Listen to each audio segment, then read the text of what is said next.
మనము నార్మల్గా టాలీవుడ్, బాలీవుడ్, కోలీవుడ్ అంటూ సినిమాని స్టేట్స్ బట్టి డివైడ్ చేస్తాం. కానీ ఏ సినిమా క్లిక్ అయినా బయట దేశాల్లో మాత్రం ఇండియా సినిమా అనే పేరు వస్తుంది కదా. అలాగే ఇప్పటి తరం నటులందరూ అన్ని వుడ్స్లో పనిచేస్తున్నారు. అందుకే చాలా మల్టీ స్టారర్స్ చూస్తున్నాం. అందుకే నార్త్ సౌత్ అనే గీతలు ఇప్పుడు తెరపై కనిపించడం లేదు. స్టార్ హీరోలు, టాప్ డైరెక్టర్లు ఒకే బాటలో నడవడం వలన సూపర్ సినిమాలు వస్తున్నాయి. అట్లీ షారుఖ్ కలిసి చేసిన జవాన్ పాన్ ఇండియా రేంజ్ లో record తిరగరాయగా, Sandeep Reddy Vanga, Ranbir Kapoor combination animal అంతకు మించి హవా క్రియేట్ చేసింది.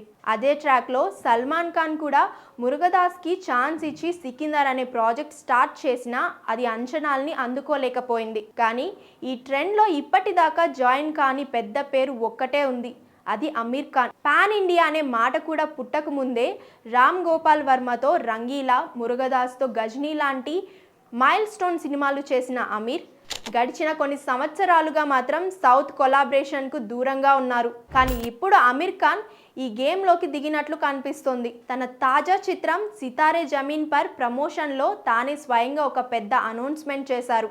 మాస్ యాక్షన్ కథల్లో తనదైన మార్క్ వేసిన తమిళ డైరెక్టర్ లోకేష్ కనకరాజన్తో కలిసి ఓ సూపర్ హీరో యాక్షన్ ఎంటర్టైనర్ చేయబోతున్నట్లు తెలిపారు. ఇది పెద్ద సర్ప్రైజే. అయితే లోకేష్ చేతిలో ఇప్పటికే రజనీకాంత్ కూలీ, కార్తీక్ ఖైదీ ప్రాజెక్టులు ఉండడంతో అమీర్ సినిమా కొంత టైం తీసుకునేలా కనిపిస్తుంది. ఇదే టైంలో మరో బిగ్ అప్డేట్ బయటకు వచ్చింది. టాలీవుడ్ హిట్ డైరెక్టర్ వంశీ పైడిపల్లి దర్శకత్వంలో అమీర్ ఖాన్ ఓ సినిమాకు గ్రీన్ సిగ్నల్ ఇచ్చాడట. మహర్షి, వారసుడు వంటి క్లాస్ ఫ్యామిలీ ఎంటర్టైనర్లు చేసిన వంశీ ఈసారి సోషల్ మెసేజ్తో కూడిన ఓ థాట్ ప్రొవోజింగ్ సినిమా ప్లాన్ చేస్తున్నాడట. ఎంటర్టైన్మెంట్కి గట్టి సబ్జెక్ట్తో కలిసి వచ్చే కాంబినేషన్ ఇది అని చెప్తున్నారు. అమీర్ మూడ్ కూడా అలాంటిదే. హార్ట్ టచ్ చేసే పాయింట్ ఉండాలి, స్క్రీన్ మీద కొత్తదనం ఉండాలి. ఈ రెండు కలిస్తేనే గ్రీన్ సిగ్నల్ ఇస్తాడు. ఈ ప్రాజెక్ట్ను దిల్ రాజు హిందీలో నిర్మిస్తున్నాడు. ఇది ఆయన బాలీవుడ్లో ఎంటర్ అయ్యే పెద్ద మైలురాయి. ఇక మరో సర్ప్రైజ్ విషయం ఏమిటంటే ఆగస్టు 14న రిలీజ్ కానున్న రజనీకాంత్, లోకేష్ కనకరాజన్ చిత్రం కూలీలో అమీర్ ఖాన్ ఒక పవర్ఫుల్ క్యామియో చేస్తున్నాడట. ఈ క్యారెక్టర్ గురించి అధికారికంగా వెల్లడించకపోయినా లోకేష్ ఇప్పటికే కొన్ని హింట్స్ ఇచ్చేశాడు. ఇలా చూస్తే ఒక్కసారిగా 3 ప్రాజెక్టులకు లోకేష్తో సూపర్ హీరో యాక్షన్ డ్రామా, వంశీతో సోషల్ థీమ్ ఎంటర్టైనర్, కూలీలో స్పెషల్ రోల్, ఇలా సౌత్ ఇండస్ట్రీతో అమీర్ ఖాన్ తన ప్రయాణాన్ని ప్రారంభించారు.